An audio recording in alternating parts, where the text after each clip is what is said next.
Bonjour, bon sabbat, bienvenue. Les MIFEM, les ministères des femmes, sont heureux de vous accueillir ce sabbat après-midi. Et nous allons continuer notre réflexion avec notre invitée Erika. Alors, je vais vous donner quelques renseignements sur les MIFEM. Alors, les MIFEM peuvent être présents dans toutes les églises. Et au niveau fédéral, je suis entourée par 4 femmes engagées et extraordinaires. Alors, je suis avec Mélissa Riga, qui est à la communication, et elle est aussi en soutien à Astrid Maxi, dans la région de l'Ouest. Il y a aussi Paulette Abati, qui est responsable de la région du Sud. Nous n'avons pas encore quelqu'un pour la région Est. Et il y a maintenant aussi Dina Edmond, et avec moi-même, qui avons le chant des personnes qui sont isolées, les femmes isolées. Alors, comme la JA, nous avons 3 mots d'ordre: nourrir, équiper et envoyer. Vous savez que les JA, c'est nature, service, témoignage. Alors nous, nourrir, c'est recevoir la parole pour nourrir notre cœur et notre esprit. Équiper, c'est partager des savoir-faire et des connaissances. Envoyer, c'est être disciple épanoui du Christ, un disciple qui partage ses talents et ses dons pour créer des espaces de prière, d'entraide, de partage pour les sœurs et les amis de nos sœurs. Voilà, bienvenue. Bienvenue à tous pour ce temps de louange que nous allons vivre maintenant. Bienvenue à notre Seigneur. Bienvenue à notre équipe de danseuses qui nous fait l'honneur d'être avec nous cet après-midi. Et Seigneur, vraiment, on veut t'accueillir dans ce lieu, on veut t'accueillir dans nos cœurs, on veut t'accueillir dans nos âmes, que ton esprit soit sur nous.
Surprends-nous par ta beauté, manifeste ta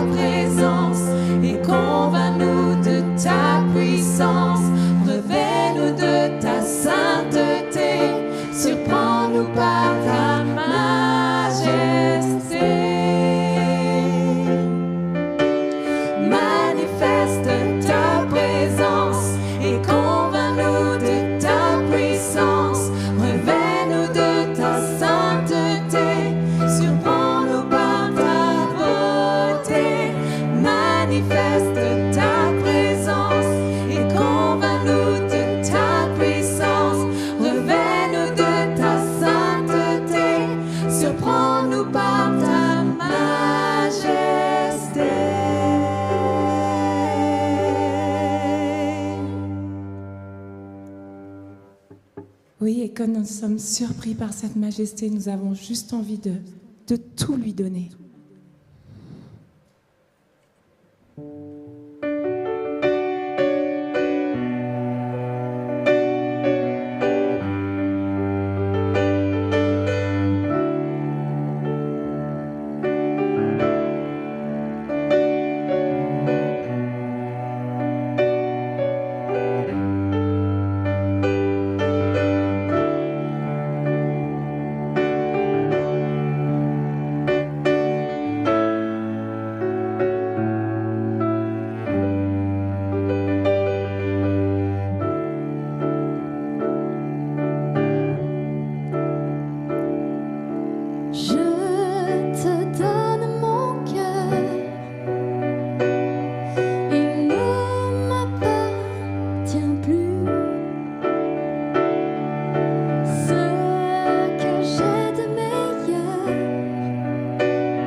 Oui, Seigneur, nos cœurs sont à toi.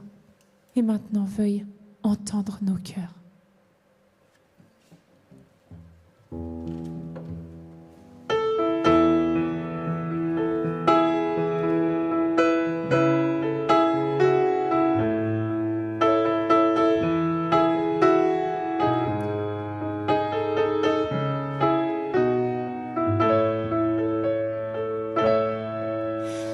Un chant s'élève, les yeux se tournent vers toi, se tournent vers toi. L'espoir renaît, les cœurs soupirent après toi. Oui, après toi. En te voyant, nous retrouvons la force de vivre. Quand nous sommes dans ta présence, nos craintes fuient, elles s'enfuient.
toi la gloire et l'honneur. Amen.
Nous sommes tellement ravis de se rassembler pour la 12e journée de cette conférence de MIFEM.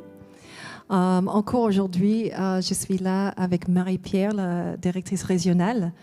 Aussi, il y a Cécile. Bonjour. Bonjour, on va attendre un peu de Cécile aujourd'hui. Et encore Erika, notre invitée pour ce week-end. Oui, avec un privilège d'être là. Et finalement, on a Mélanie. Bonjour. Bonjour. Alors, c'est toujours bien de passer un moment entre femmes et partager nos cœurs pour des sujets de royaume, le sujet de Dieu. Et aujourd'hui, on va commencer avec Erika. En fait, Erika, elle va développer un peu plus ce qu'elle a commencé hier soir sur le sujet d'être né pour être un canal pour la parole de Dieu. Et l'exemple que tu nous as donné hier vers le verset, c'était vers la service, d'être serviteur. Et c'est ça, c'était un des moyens qu'on peut être un canal de la parole de Dieu. Si tu peux continuer, ça sera Oui, bien. merci, Don. Oui, en effet, on va repartir sur notre verset d'Ésaïe 49. Et hier, donc, on a vu comment Dieu nous a conçus dans son cœur de père. On a aussi vu comment on était appelés à se servir. Et par la suite, dans le texte d'Ésaïe, petit détail que j'avais oublié de vous mentionner hier, c'est que Dieu dit que ce service a de la valeur. Et je pense que ça, c'est important. Tout à fait. Mais en fait, ça m'interroge un peu parce que je me dis comment mon service peut avoir de la valeur aux yeux de celui qui a tout créé, aux yeux de celui qui est tout puissant. Comment moi, qu'est-ce que je peux vraiment faire avec ça, avec ce fait, quoi. Moi, j'ai pas l'impression d'être grand-chose. Donc vraiment, je me dis mais comment ce service peut vraiment être mis en valeur, avoir de la valeur aux yeux de Dieu, en fait. Et en fait, pour vous illustrer un petit peu ça, j'avais envie de vous raconter une petite histoire. Tiens, ça pourrait être ton mari avec ton fils, en fait. Cette histoire, c'est l'histoire d'un papa. Un papa qui a décidé de faire un gâteau avec son fils. D'accord ? Donc, parce qu'il aime bien passer des moments de qualité avec son fils, il aime bien avoir ses temps privilégiés avec lui. Donc, il décide de faire un gâteau. Ça tombe bien, ce soir, on a des invités à la maison. Donc, on va faire un gâteau au chocolat. Ça, c'est pour moi. Pour les invités de ce soir. Donc, il prépare sur la table tous les ingrédients, la farine, les œufs, le beurre. Il prépare aussi tous les ustensiles, le plat, enfin, tout ce qu'il faut. Et puis après, tous les deux sont heureux dans la cuisine, en train de faire le gâteau. Le sac de farine est un peu lourd à porter quand il faut peser sur la balance la quantité de farine. Donc papa, il met juste la main en dessous sans que le petit voie, et puis il verse avec son fils dans le plat, dans le saladier. Ensuite, il faut casser les œufs. Et là, fiston, il a décidé qu'il était grand. Donc il les casse tout seul, parce que je suis grand. Sauf que bon, il y a quelques coquilles dans le plat, donc papa les rattrape discrètement. Ensuite, on utilise le fouet. Utiliser le fouet sans redécorer toute la cuisine, bien sûr. Donc papa montre à fiston comment manipuler le fouet sans en mettre partout. Ensuite, fiston, il va mettre le gâteau dans le four. Par contre, pour le sortir, c'est papa. Papa, il veut pas que fiston se brûle. Donc c'est lui qui sort le gâteau, c'est lui qui le démoule.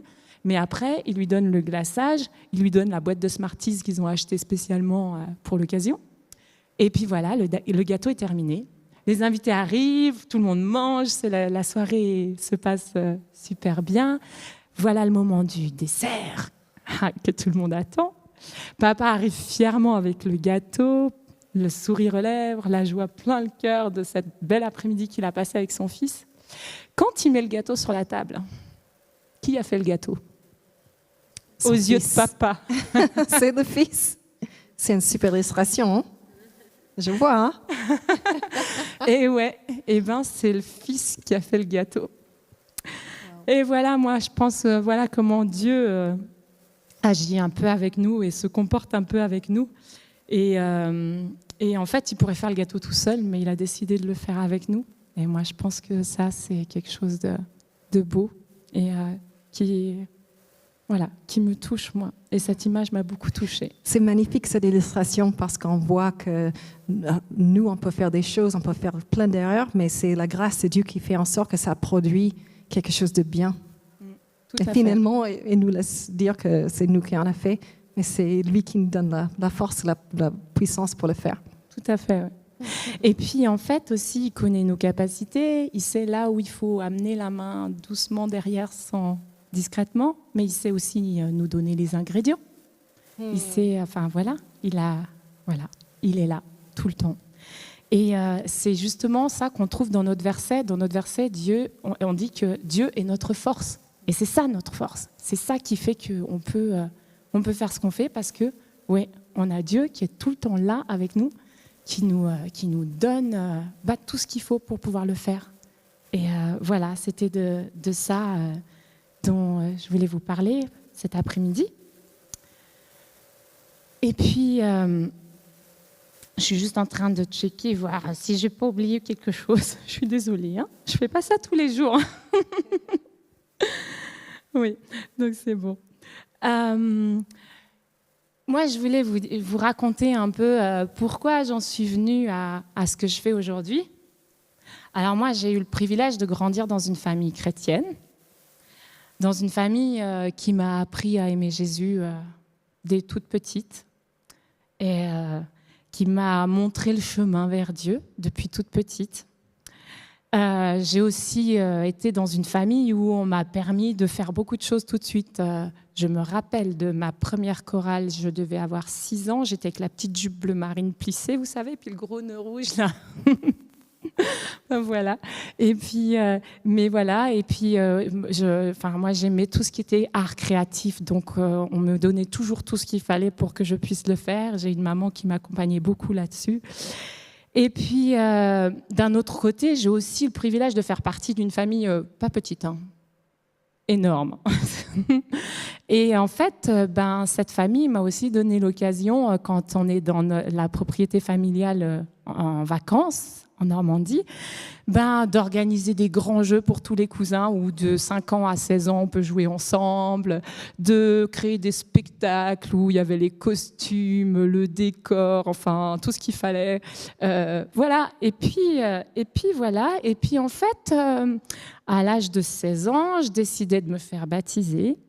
Et puis, je faisais partie d'une chorale, d'ailleurs, où on s'est rencontrés avec Cécile. Son but était de parler de Dieu par le chant, était de chanter à peu près partout, et puis dans les églises aussi bien que dans la rue, pour pouvoir parler de Dieu. Et voilà, moi j'étais engagée là-dedans aussi. Et donc aujourd'hui, avec le recul, je me dis qu'en fait, toutes ces petites choses que je vis depuis toute petite, en fait, c'est comme ça que Dieu m'a formée, m'a façonnée pour ce à quoi il m'appelle aujourd'hui, puis à ce à quoi il m'appellera demain, parce que je pense qu'on a des saisons chacun, et puis qu'on va avoir plusieurs choses auxquelles on est appelé. Et voilà. Et puis, j'utilise aussi beaucoup tous ces moyens dans mon métier. Donc, voilà. Et pour en revenir à notre texte, il nous est dit que nous sommes appelés à relever les tribus de Jacob et à ramener les survivants d'Israël. Donc, ça veut dire, pour nous aujourd'hui, si on retranscrit à ça à notre époque, ça veut dire qu'en fait, on est appelé à servir dans l'Église, en fait, parce que les tribus d'Israël et les survivants, enfin, oui, les gens d'Israël, c'est le peuple de Dieu, en fait. Donc, on est appelé à servir dans l'Église. Et d'ailleurs, il y a un verset dans Corinthiens 4, moi, qui me parle toujours beaucoup, qui dit qu'en fait, Dieu nous a donné des dons pour l'édification des saints. Donc, ça veut dire pour que les saints, c'est-à-dire ceux qui appartiennent au peuple de Dieu, ils puissent grandir dans la foi, grandir dans leur connaissance de Dieu.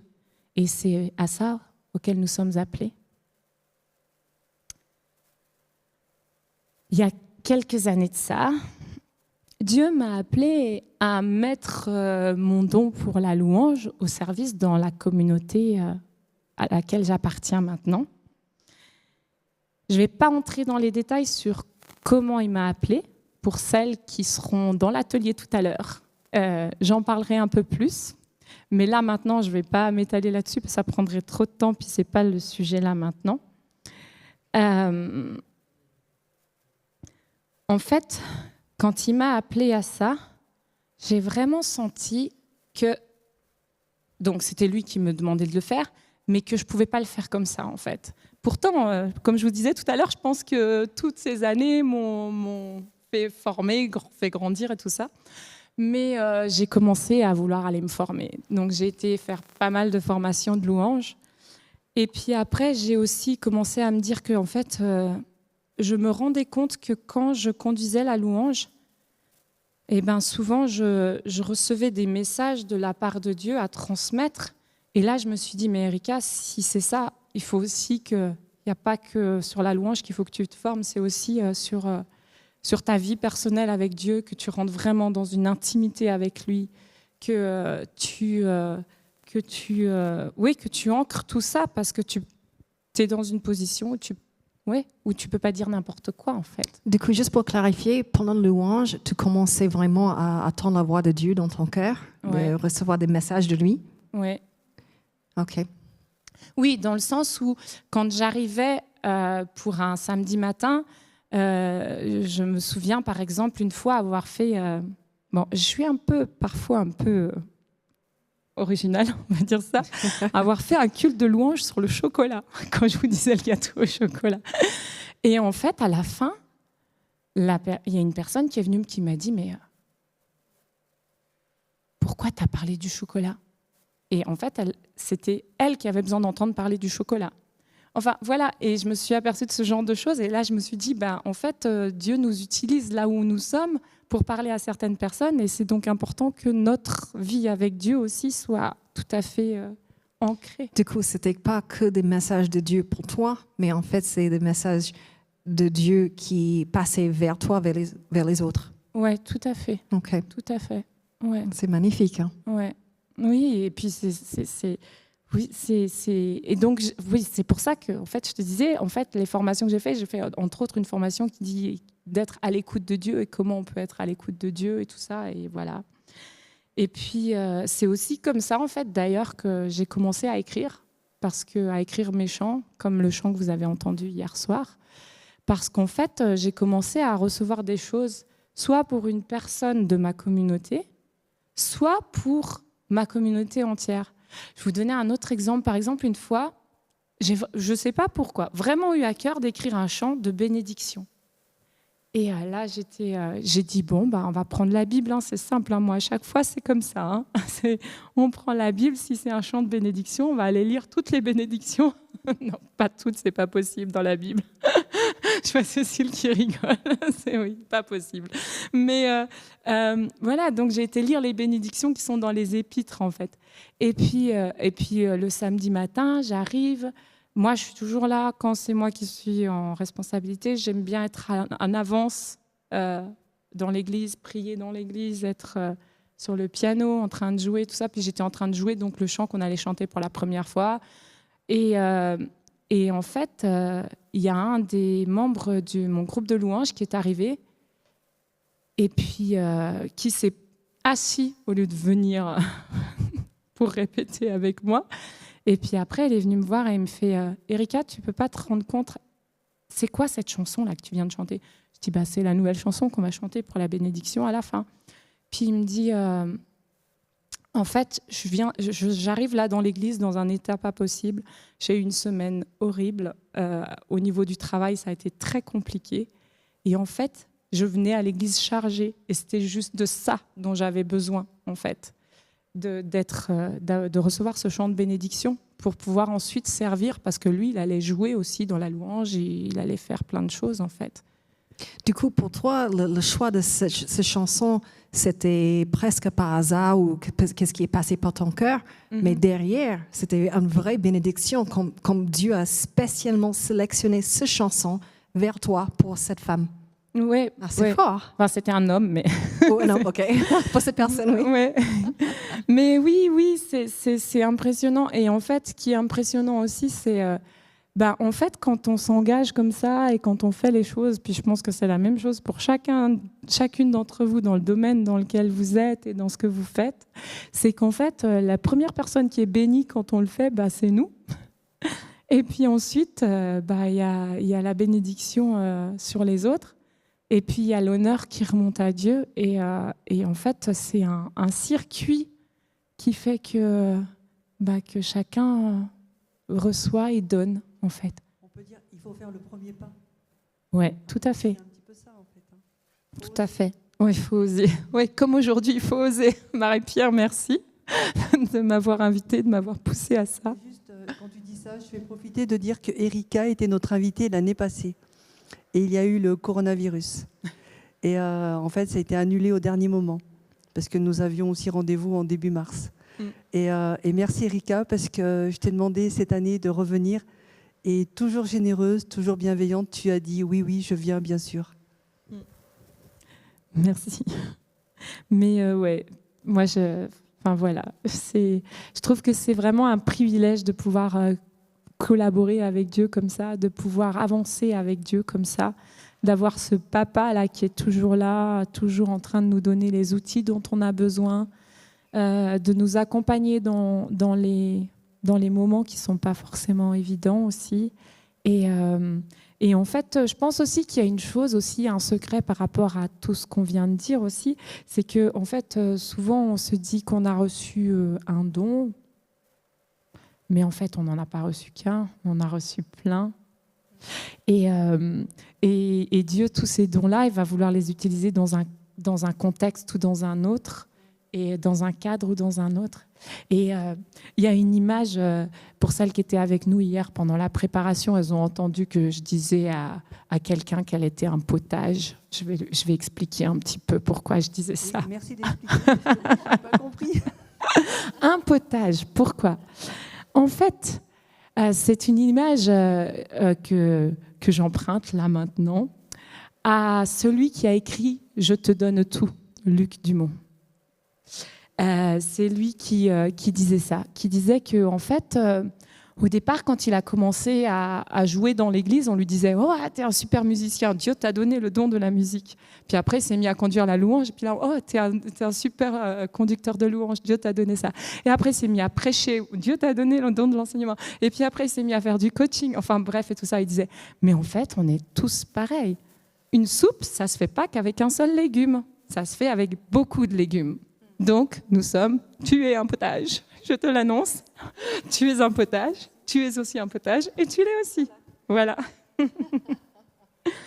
Et tous ces potages et tous ces dons, en fait, qui sont tous différents, eh bien, Dieu les utilise dans l'Église.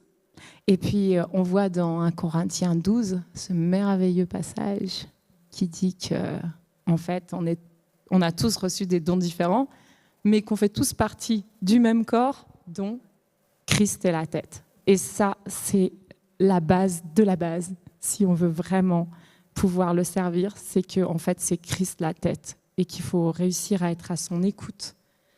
Et c'est pour ça que je tenais à ce que, après ce live, eh bien, en fait, il y ait les salles Zoom pour que chacune puisse aller dans un domaine qui lui plaît, qui lui fait plaisir, et puis qu'on puisse utiliser ses dons. Que c'était assez... on ne savait pas trop où on allait, mais tu as insisté pour qu'il y ait des salles Zoom.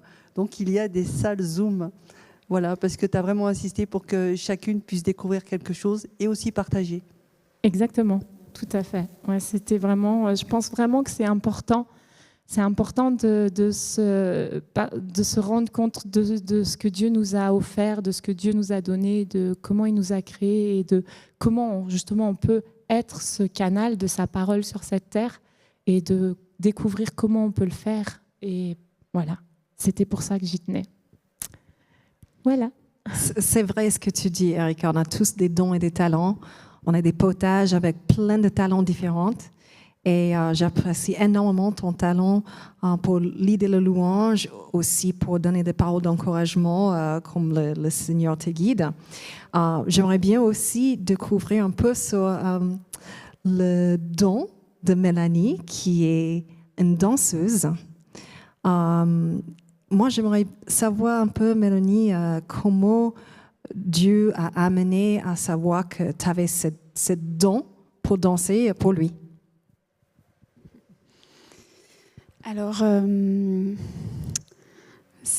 En fait, moi, je ne suis pas née dans une famille chrétienne, pas du tout. Aucun membre de ma famille n'est croyant, en fait. Il n'y a que moi, pour l'instant. Amen. Pour l'instant. Pour l'instant.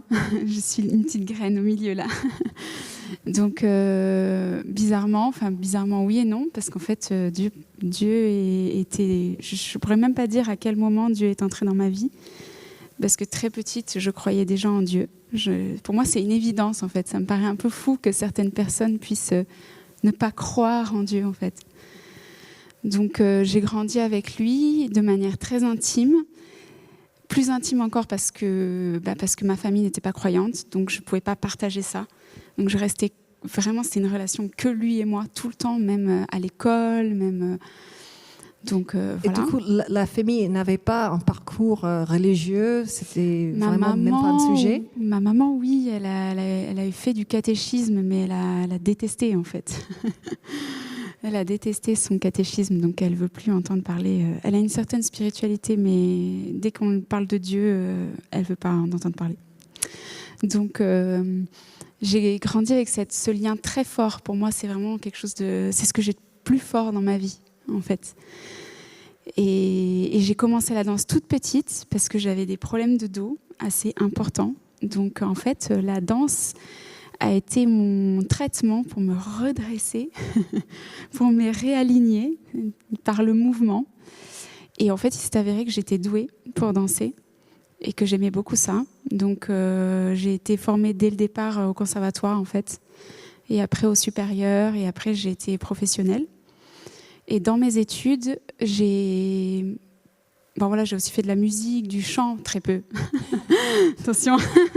Oui, j'en ai fait un peu. Il y a d'autres dons à découvrir. J'ai fait un peu de chant. Les potage, n'oublie pas. Premier légume, s'il vous plaît. Et j'ai vraiment senti, à travers l'art, que ce soit la danse, la musique, le chant, mais beaucoup la danse, parce que c'était mon vocabulaire à moi, la présence de l'Esprit de Dieu. Je ne savais pas encore quel Dieu, quel nom il avait, qui c'était, mais pour moi c'était Dieu, et j'avais vraiment ça, c'était vraiment, je ne sais pas comment le dire, c'est presque dans les tripes. Et je ne pourrais même pas l'expliquer, parce que pour moi c'est un peu comme respirer, en fait, c'est normal de le sentir comme ça. Donc voilà, j'ai fait des études poussées et j'ai étudié aussi l'histoire de la danse. Et j'ai été surprise parce que quand j'ai étudié l'histoire de la danse, j'ai appris qu'au départ, la danse était uniquement sacrée.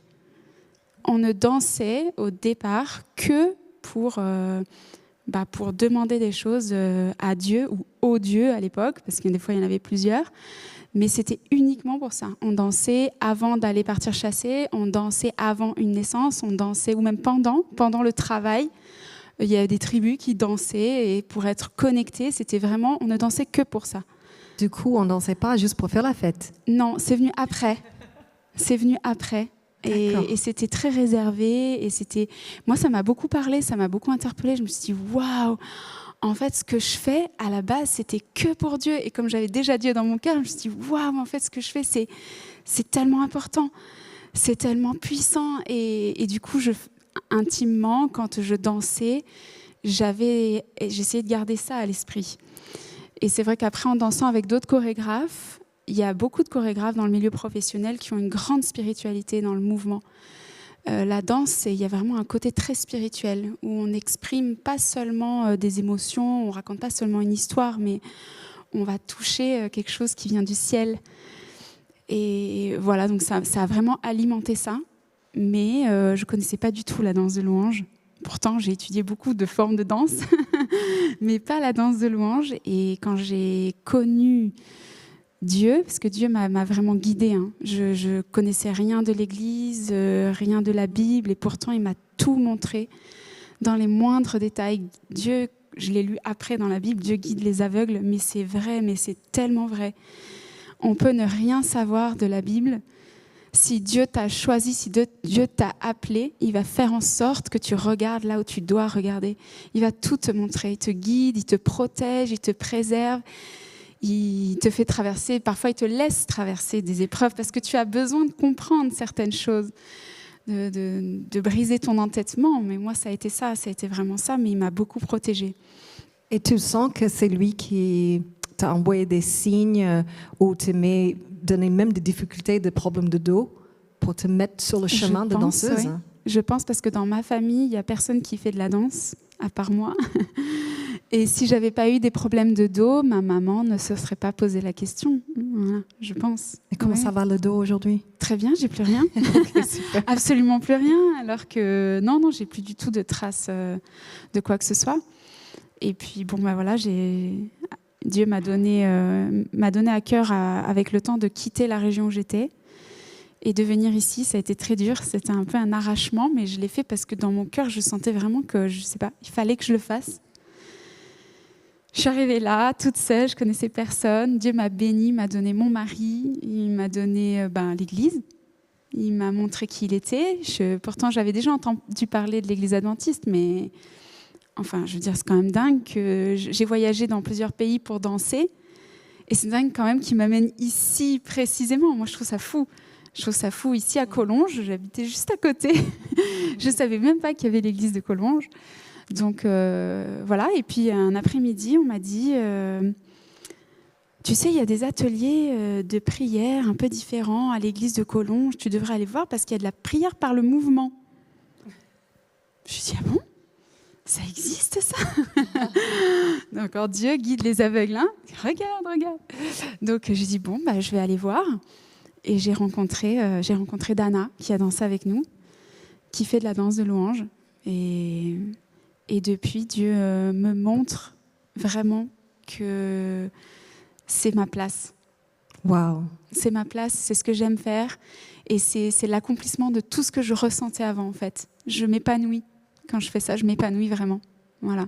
Quel magnifique parcours. Ouais. Et je sais qu'il y a beaucoup de personnes qui pensent que la danse, peut-être, ça venait de tout ce qui n'était pas sacré. Et puis, c'est l'Église qui a adapté. Mais en fait, la base, c'était réservé pour adorer Dieu. Merci beaucoup, Mélanie, pour cette magnifique histoire. Ah ouais, c'est génial, franchement. Merci. Et par rapport à cette histoire de potage, qui en a plusieurs dons et talents, on a parlé de chanter, on a parlé de danser, mais peut-être vous ne dansez pas, vous ne chantez pas, mais vous êtes plutôt dans tout ce qui est lecture, tout ce qui est écriture. Et c'est pour ça qu'on voulait parler un peu avec Cécile. Ça va, Cécile? Oui, ça va bien. Alors, je comprends que ton don, en fait, tu exerces avec une maison d'édition de livres. Est-ce que tu peux nous expliquer un peu? Depuis toute petite, comme Erika, j'aime lire, j'aime les livres. J'ai une maman qui est prof de français, donc j'ai baigné dans les livres et la lecture depuis toujours. Et après avoir été pendant une vingtaine d'années mère au foyer, mes enfants ont commencé à partir de la maison et j'ai commencé à avoir un peu plus de temps. Et à ce moment-là, j'étais déjà bien engagée dans mon église, mais je me suis sentie appelée à faire autre chose, à lancer un autre projet. Et j'y ai réfléchi pendant quelques années. Ça m'a pris 2 ou 3 ans. Et voilà, l'idée a germé, a grandi, a mûri. Et le projet de créer une maison d'édition est né en 2016. Donc maintenant, ça va faire 5 ans. Wow, t'es courageuse. Pour moi, c'est un grand projet, une maison d'édition, pas juste écrivain de tes propres livres. Alors, je ne suis pas écrivain du tout, en fait. Je n'écris pas. Je suis juste éditrice, c'est-à-dire que j'aide des auteurs à publier leurs propres livres, mais moi-même, je ne suis pas auteur. C'est très fort. Voilà. C'est des fois un petit peu difficile de l'extérieur de faire la distinction, mais voilà, c'est 2 choses différentes. Et c'est des livres chrétiens? Alors, ce sont des livres qui ont une sensibilité chrétienne, qui ont à cœur de partager des valeurs chrétiennes. Mais ma vision, c'était de vraiment parler à tout le monde et de pouvoir sortir du cadre des églises, de pouvoir sortir des lecteurs croyants, des lecteurs qui connaissent la Bible. Et ils ont des besoins, et c'est clair, mais il y a déjà plein d'éditeurs qui font de très bons livres pour les croyants. Et moi, j'avais envie de toucher un public plus large, un peu différent, qui est un peu à la croisée des chemins. Et donc, j'ai créé la maison d'édition Palanquet pour pouvoir toucher ces lecteurs-là qui sont intéressés par des valeurs humaines, mais qui connaissent peut-être pas du tout la Bible, qui n'ont jamais ouvert la Bible de leur vie, et qui, voilà, à qui je pourrais transmettre un message à travers des histoires vécues, essentiellement à travers des choses très concrètes, voilà, qui ne soient pas des livres de théologie, qui soient des choses ancrées dans la vie de tous les jours. Et c'est vers ce travail, vers ces histoires que tu es en train d'être un canal de la parole de Dieu. Voilà, j'essaye en tout cas, oui. Je pense que c'est la première fois que j'encontre quelqu'un qui a commencé une maison d'édition de livres. C'est impressionnant. Tu nous as amené quelques exemples? Oh oui, non, mais là, on n'a pas le temps, je pense, de parler vraiment des livres, mais voilà. Si on a 30 secondes, je peux parler d'un qui est justement ce canal-là, c'est Résister à la nuit. Ça raconte l'histoire de gens qui ont vécu à Collonges, donc comme on y est, je trouvais que c'était l'occasion peut-être d'en dire un mot. C'est l'histoire d'Anna et Jean Zurcher qui ont été des résistants. Voilà, et qui ont été un couple pastoral aussi. Et en fait, ce petit bouquin, c'est un exemple de ce qu'on peut vivre, comme je disais, à la croisée des chemins, en touchant des gens de tous les milieux. Les auteurs de ce livre ne sont pas adventistes et ne sont même pas chrétiens, vraiment. En tout cas, ils le disent pas comme ça. Et pourtant, ils se sont intéressés à cette histoire. Et ils ont écrit l'histoire, ils ont visité Collonges pour écrire ce livre, ils n'en avaient jamais entendu parler avant. Et ce bouquin est distribué maintenant dans les librairies généralistes, par exemple. Il est sorti des librairies chrétiennes, il est aussi dans les librairies chrétiennes, mais on peut le trouver à la FNAC, chez De Citre et dans n'importe quelle librairie. Donc moi, c'est ça qui m'intéresse, c'est faire tomber un peu les cloisons, parce que les mondes sont très fermés. Voilà, souvent on a la vision, les croyants d'un côté, les non-croyants de l'autre, et j'avais envie d'un peu d'essayer, en tout cas, de faire tomber certains murs. Voilà, c'est pas facile, c'est un vrai. J'avais jamais pensé à cette façon de faire pour pouvoir traverser les barrières. Je trouve que c'est magnifique ce que tu fais. Mm-hmm. Et tu sens que c'était une inspiration de Dieu ou c'est venu naturellement? Alors, c'est les deux, parce que moi, je suis convaincue que c'est Dieu qui a inspiré ça, mais en même temps, ça n'a pas été naturel dans le sens où je ne me suis pas levée un matin en me disant « ça y est, je vais faire ça ». Comme je disais tout à l'heure, ça s'est construit sur plusieurs années, et puis cette vision, elle continue à se construire aujourd'hui. J'ai eu beaucoup de projets de livres qui n'ont jamais abouti. Il y a plus de livres qui n'ont pas abouti que de livres qui ont vraiment été publiés, donc c'est aussi... Pour moi, ça fait partie de la vie aussi, c'est quelque chose de tout à fait normal. Et voilà, j'avais envie de partager ce message aussi aujourd'hui, de dire que ce qu'on vit parfois comme des échecs, ce ne sont pas vraiment des échecs, en fait, c'est juste un parcours voilà, classique. Souvent, on ne parle que des choses qui marchent, mais je pense que pour toutes qui sommes ici, on a des choses qui ont pas marché, comme on l'aurait voulu. Voilà, et c'est pas grave, c'est pas grave. Moi, il y a une parole de Nelson Mandela qui me parle beaucoup. Il dit « Je ne perds jamais, soit je gagne, soit j'apprends ». C'est une bonne façon de penser. Merci beaucoup, Cécile. On arrive à l'aboutissement de notre après-midi, mais je sais qu'on va bientôt transférer à salle Zoom. Vers les salles Zoom, oui. Vers les salles Zoom. Alors, pas l'aboutissement de notre après-midi, parce qu'il nous reste encore 1 heure de salle Zoom. Et puis après, on se retrouve aussi en direct à 16h45. Donc voilà, pour une conclusion tous ensemble.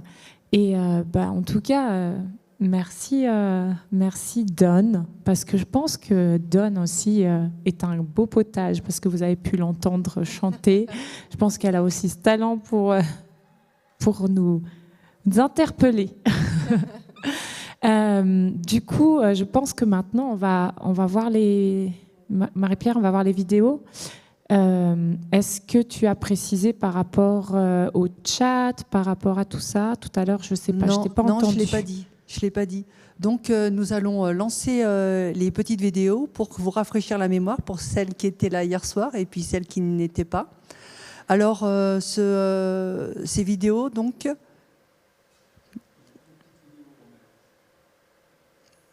Ah, il n'y a pas les petites vidéos.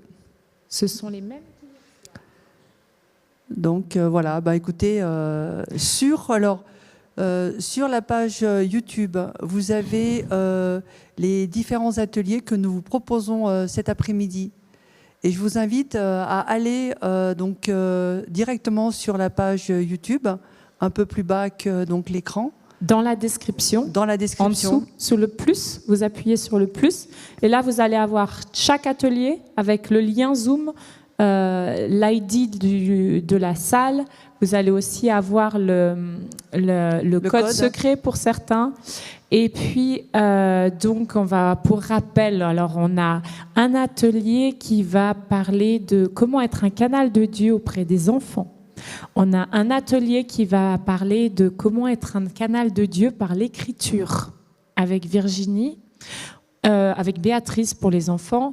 Un atelier qui va nous parler aussi, qui va nous montrer aussi comment être dans un canal de Dieu par les arts plastiques. Oui, avec Sylvie. Avec Sylvie. Ensuite, on a la prière avec oui, Stéphanie. Ensuite, on a la cuisine avec Béatrice. Une autre Béatrice, oui. J'en suis à 5. On a la louange avec moi et l'atelier de danse de louange avec Dana que vous avez vu tout à l'heure avec les bannières. Voilà. Donc, nous vous invitons à partir maintenant, tout doucement, aller dans ces ateliers. Vous êtes attendus dans ces salles et une grosse heure. Donc, le retour est à 15h45. Non, 16h45. Ah oui, pardon. Voilà. 16h45. Et voilà, il y a un chat, vous savez, avec la vidéo. Et nous vous invitons aussi à nous poser des questions parce que cette dernière partie, donc après les salles Zoom, nous pourrons répondre à vos questions. Voilà, on va peut-être aller dans des endroits où vous voulez nous emmener. On verra bien ce qui va se passer. Oui, donc pour préciser, le chat est forcément pendant le live ou là tout de suite, à l'instant précis, si votre question, jetez-la tout de suite. Mais voilà, donc pendant la deuxième partie, quand on va revenir pendant la troisième partie, du coup, on va y arriver, eh bien... Si vous avez des questions, que ce soit sur le ministère des femmes ou sur ce qu'on a partagé aujourd'hui, ou si vous avez aussi des demandes de prière, parce que peut-être vous avez découvert des choses et puis vous avez besoin qu'on prie pour ça, dans la troisième partie, on pourra prendre un petit moment à la fin pour le faire. Donc je vous invite vraiment à le faire, en tout cas en début de troisième partie. Voilà, et puis bon atelier à toutes, profitez-en bien.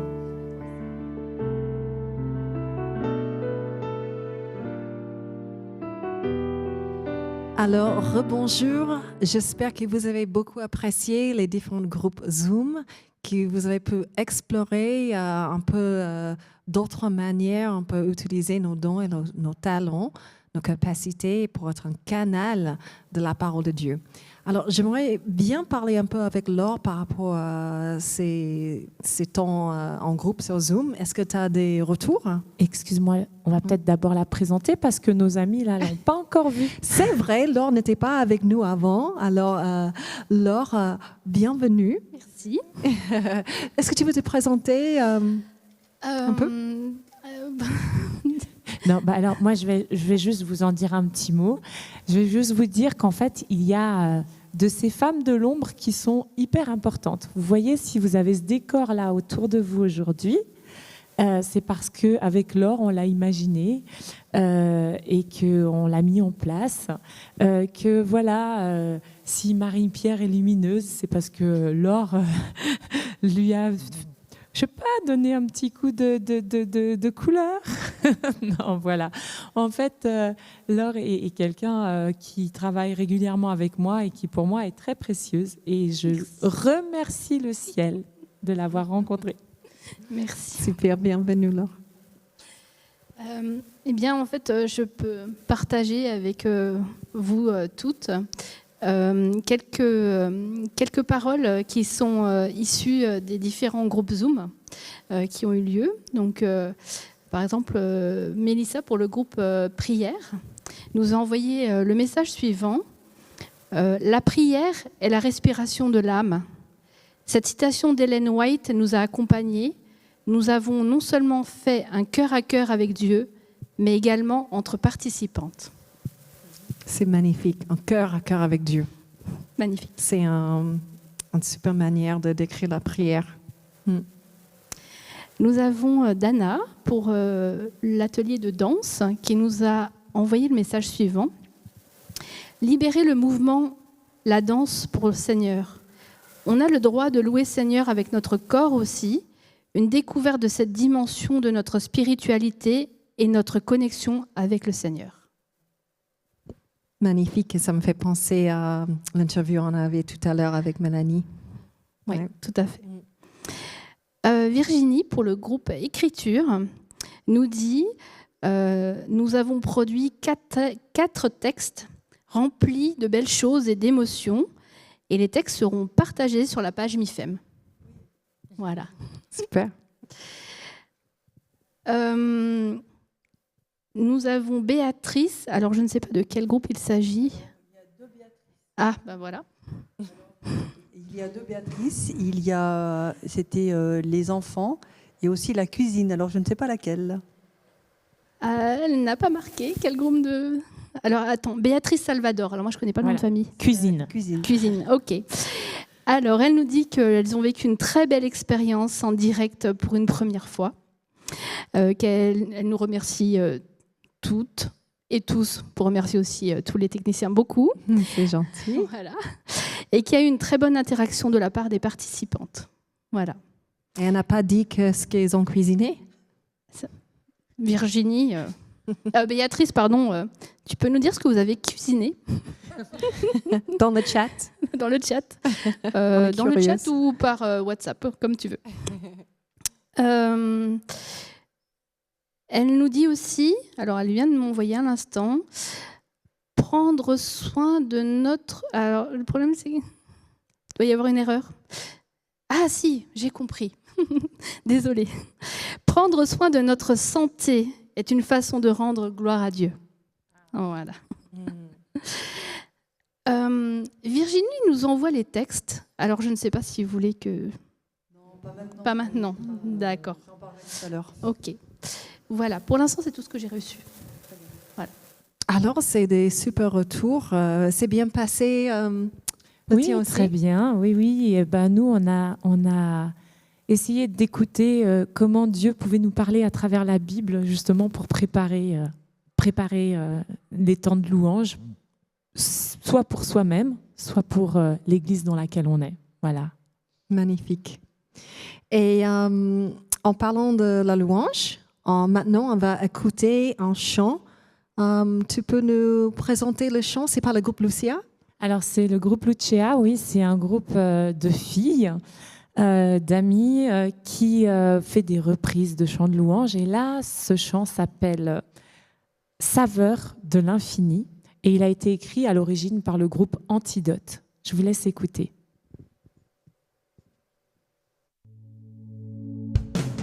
Saveur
Ensemble nous ferons briller ta lumière, comme les étoiles transpercent la nuit.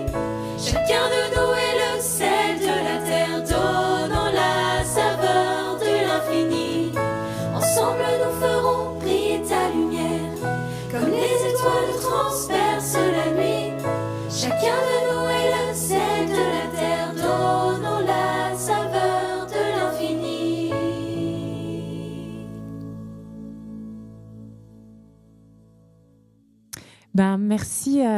Merci au groupe Lucia de nous avoir permis de voir ce chant, parce que ça me permet d'introduire la suite de ce que j'avais à vous dire ce week-end. Puis n'hésitez pas à aller voir leur chaîne YouTube. Elles ont d'autres petites perles comme ça, si ça vous intéresse. Oui, je voulais qu'on continue quand même, qu'on aille jusqu'à la fin de notre texte, hein, parce qu'on n'est pas encore arrivé au bout. En fait, la fin du texte dit « Cela ne me suffit pas que tu sois à mon service pour relever les tribus de Jacob, ramener les survivants d'Israël. » Et voilà maintenant sur quoi je voulais m'arrêter. « Je fais de toi la lumière des nations, pour que mon salut, s'étende jusqu'au bout du monde. » Donc oui, Dieu nous a donné des dons pour l'édification des saints, mais il nous a aussi donné cette mission d'aller porter le salut au bout du monde et d'être des lumières donc dans ce monde. Il y a d'ailleurs ce texte, il me fait penser à un passage bien connu dans Matthieu, hein, qui est la mission de tout chrétien, où Jésus a donné cette mission aux apôtres d'aller, de faire de toutes les nations des disciples. Mais à ce moment-là, il leur dit « Et sachez que je vais être avec vous jusqu'à la fin des jours. » Donc en fait, il est en train de partir au ciel. Ça fait 3 ans qu'il vit avec eux. Il s'en va et il leur dit « Sachez que je vais être avec vous jusqu'à la fin des jours. » Donc là, j'imagine bien ce que les disciples ont dû penser, se dire « Mais attends, il se moque de nous, quoi ?» Il était bien là avec nous. Déjà, quand il était avec nous, ça marchait pas toujours, quand eux faisaient des choses. Mais en plus, là, il part et il nous dit que voilà, ça va marcher et qu'il faut qu'on fasse tout ça sans lui, mais qu'il va être avec nous jusqu'à la fin des jours. Mais ils ont accepté cette parole. Et puis on voit ce qui se passe tout au début du livre des Actes. Ils sont tous dans la chambre haute. Et qu'est-ce qui se passe ? C'est le Saint-Esprit qui descend sur cette chambre haute, le Saint-Esprit qui vient habiter tous les disciples. Et là, à ce moment-là, le début, voilà, je veux juste revenir un tout petit peu en arrière, excusez-moi. Donc, au chapitre 1 et au verset 8, ça dit « Vous recevrez une force ». Tiens, vous vous rappelez que dans notre texte, ça disait « C'est Dieu votre force ». Et là, on nous parle encore de cette force, en fait. Vous recevrez une force quand le Saint-Esprit descendra sur vous. Vous serez alors mes témoins dans toute la Judée, la Samarie et jusqu'au bout du monde. Et donc, voilà, les disciples ont reçu cette force. Et puis, qu'est-ce qu'ils ont fait dès qu'ils ont reçu cette force ? Ils ont parti à l'action. Juste avant, qu'est-ce qu'ils ont fait ? Dès qu'ils ont reçu cette force, ils sont sortis, qu'est-ce qu'ils ont fait ? Ils ont commencé à parler. Ils ont commencé à parler des langues que les gens comprenaient en face d'eux. Ça veut dire que toutes les personnes qui étaient là comprenaient ce qu'ils disaient. Ils s'adressaient dans le langage des gens qui les écoutaient. Et je pense que nous aussi, nous sommes appelés à parler, alors je dis parler, mais à exprimer la parole de Dieu dans des langages que les autres peuvent comprendre. D'où tous ces dons que nous avons reçus et qui nous permettent de parler de la part de Dieu. Et dans la Bible, on voit bien que Dieu n'a pas forcément choisi ceux qu'on attendait le plus. Et souvent, les gens ont dit... Attends, il y a Jérémie qui a dit « Non, mais attends, moi je suis trop jeune, hein, je ne peux pas ». Et Dieu lui a répondu « Si, je t'ai consacré, je t'ai appelé à ça, donc vas-y ». Samuel, qui a été appelé enfant, on dit qu'aucune de ses paroles ne restait sans effet. Gédéon, qui voulait se cacher, et ben, il est devenu le leader d'un groupe de soldats. Moïse, qui est parti, je ne sais pas combien d'années, se cacher dans le désert, ben, Dieu lui a dit, non, c'est toi que j'envoie auprès de Pharaon. Enfin voilà, Dieu nous donne sa force, nous donne son esprit pour pouvoir le faire. Pour parler d'une femme, il y avait Marie. Oui, tout Marie, à fait. Qui disait, mais attends, mais comment je peux avoir un enfant? Tout à fait, ouais, merci Marie-Pierre, tout à fait. Et après, je voudrais partager une dernière image avec vous. Avec vous là, mais avec toi qui nous écoutes aussi. C'est une image que j'ai reçue lors de mes petites formations là, à l'écoute de Dieu, que j'aimais bien faire. En fait, cette formation nous demandait de regarder notre environnement, de trouver un objet et de se dire, mais comment Dieu peut me parler avec cet objet? Moi, mon regard il s'est porté sur cette lanterne qui est là aujourd'hui. Et cette lanterne qui est là aujourd'hui, je dis, facile. En fait, Dieu me dit que je suis la lumière du monde. Hein, c'est logique, une lanterne, on pense tout de suite à vous êtes la lumière du monde et tout ça. Et puis, en fait, après, j'ai regardé cette lanterne. Et en fait, vous voyez la forme qu'elle a? Elle n'a pas la même forme que celle-là. Elle est ronde là, et puis là, il y a le cercle aussi. Et moi, j'ai vu un corps avec une tête. Et là, après, je me suis dit, mais en fait, à l'intérieur, il y a une bougie. Et ça, pour moi, cette bougie à l'intérieur, elle représente le Saint-Esprit. Le Saint-Esprit qui a décidé de venir vivre en nous. Donc, Dieu qui a décidé de venir vivre en nous. Donne, si tu arrives à m'aider, parce que je n'arrive pas à lâcher mon micro. Voilà. Et par contre, quand ce Saint-Esprit qui habite en nous, il faut le laisser, justement, comme disait la chanson, le laisser briller.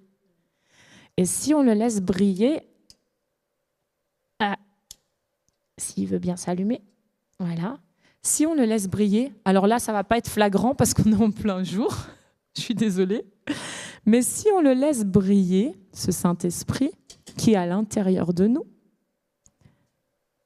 qu'est-ce qu'il éclaire en premier ? L'intérieur. Voilà. Il éclaire d'abord l'intérieur, il nous remplit, il éclaire tous les coins et les recoins de notre être, et après, il va briller vers l'extérieur.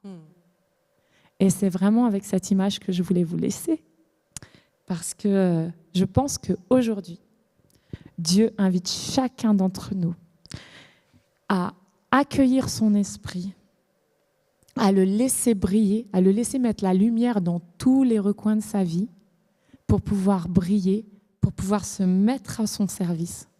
Et vraiment, cet appel, il s'adresse à nous qui sommes ici, mais il s'adresse à chacun d'entre vous qui nous regardez.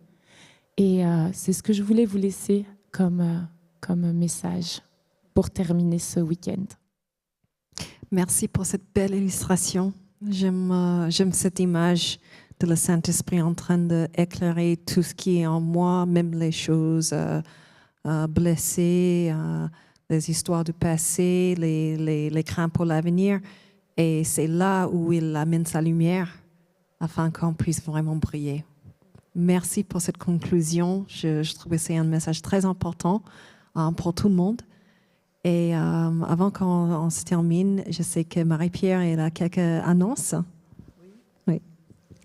Alors, une première annonce, donc tu en as parlé un peu, Laure, c'est que tout ce qui s'est fait aujourd'hui sera sûrement sur la page que nous aurons à la fédération. Vous savez que nous avons sur le site de la fédération une page MIFEM et nous voulons l'alimenter. Et alors voilà, on l'alimentera avec ce qui s'est passé aujourd'hui. Alors il y aura sûrement la recette de Béatrice, il y aura les textes dont nous a parlé Virginie et sûrement d'autres choses que vous avez dans vos groupes. Alors merci, parce que voilà, nous allons pouvoir alimenter cette page. La deuxième chose, c'est que le 12 juin, donc je regarde mon petit papier, nous avons aussi un autre rendez-vous MIFEM fédéral, une journée particulière. Et voilà, donc c'est un autre rendez-vous pour toutes. Et l'autre rendez-vous, c'est au mois de novembre. Depuis 7 ans, nous avons des formations MIFEM au mois de novembre. Ce sont des formations qui ont lieu au Moulin de l'Hérole. Et ce sont des formations qui s'adressent particulièrement aux équipes MIFEM pour les nourrir, les équiper et les envoyer dans les églises. Alors voilà, ces dates, bien sûr, seront sur le site et nous vous attendons en tout cas à ces rendez-vous. Voilà. Excellent, excellent Marie-Pierre. Je voudrais juste te remercier aussi pour tout ce que tu as fait pour organiser cet événement, pour toutes les années de travail que tu as fait pour pouvoir construire MIFEM. Je trouve que c'est un ministère important et impressionnant et béni. Du coup, tu nous as beaucoup, beaucoup bénis.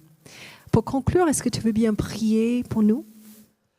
Oui, alors je vais commencer cette prière par un texte que j'aime beaucoup, qui se trouve dans Éphésiens.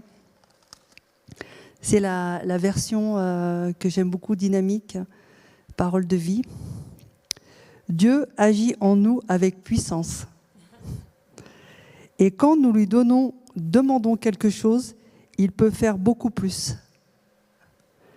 Oui, sa puissance dépasse tout ce qu'on peut imaginer. Amen. Hein? Amen. Amen. Voilà, donc je vais continuer à m'adresser à Dieu. Il est vivant, il est là. Seigneur, tu es là. Tu nous as accompagnés dans cette belle aventure autour de Erika, autour des femmes aussi qui étaient là pour témoigner combien tu avais bouleversé leur vie. Et nous comprenons que nous sommes des servantes de valeur. Nous savons que tu es là, tu es notre force, tu es notre rocher. Seigneur, nous voulons briller. Nous voulons que tu nous envoies les unes et les autres vers des personnes qui ont besoin de toi, à travers nous.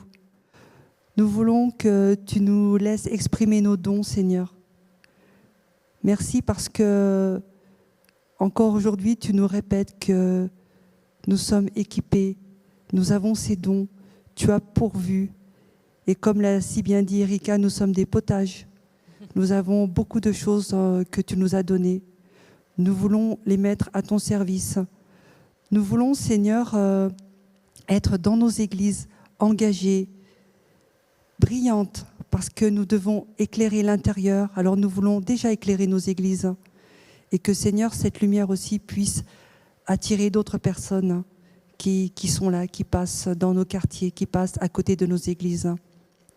Seigneur, nous ne voulons pas oublier les femmes qui sont en souffrance, les femmes qui passent des périodes difficiles, que nous puissions être aussi auprès de nos sœurs, source de vie, source de courage, que nous puissions prendre le temps de parler de toi pour qu'elles ne se découragent pas.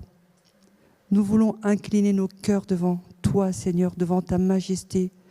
Nous voulons incliner nos cœurs, nos esprits et nos corps. Que ton nom soit glorifié. Au nom de Jésus. Amen. Amen. Amen. Amen. Et qu'est-ce qu'on peut dire après tout ça, après ce week-end inspiré, après cet appel de Dieu d'utiliser nos talents pour être un canal de sa parole? On peut dire « me voici ». Oui, et je vous invite vraiment à le chanter avec nous de tout cœur. « Me voici, envoie-moi ». Vous l'avez déjà chanté hier, mais chantez-le encore plus fort, que l'univers entier puisse l'entendre et que, voilà.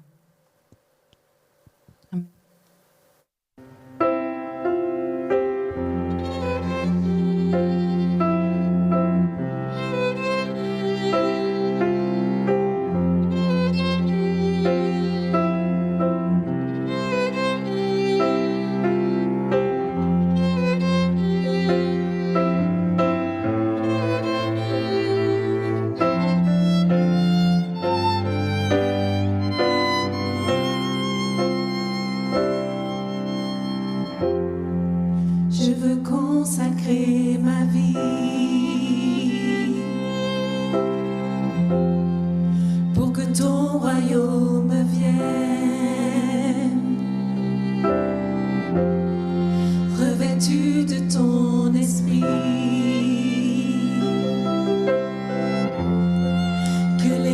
nations se prosternent. Rends-moi sensible à ta voix. Rends-moi dépendante de toi. Rends-moi sensible à ta voix. Rends-moi dépendante de toi.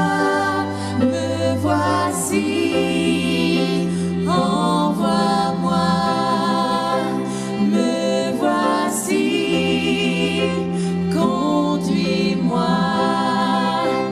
Me voici, façonne-moi. Fais ce que tu veux de moi. Je veux consacrer ma vie pour que ton royaume vienne, revêtu de ton esprit, que les nations se prosternent. Rends-moi sensible à ta voix. Rends-moi dépendante de toi. Rends-moi sensible à ta voix. Rends-moi dépendante de toi. Me voici, envoie-moi. Me voici, conduis-moi. Me voici, façonne-moi. Fais ce que tu veux de moi. Je veux déclarer au monde qu'il existe une bonne nouvelle. Et même si les flots m'inondent, je chanterai l'essentiel. Chaque jour, chaque seconde, je veux dépendre du ciel. Et même si le tonnerre gronde, je répondrai à l'appel. Je veux déclarer au monde qu'il existe une bonne nouvelle. Et même si les flots m'inondent, je répondrai à l'appel. Chaque jour, chaque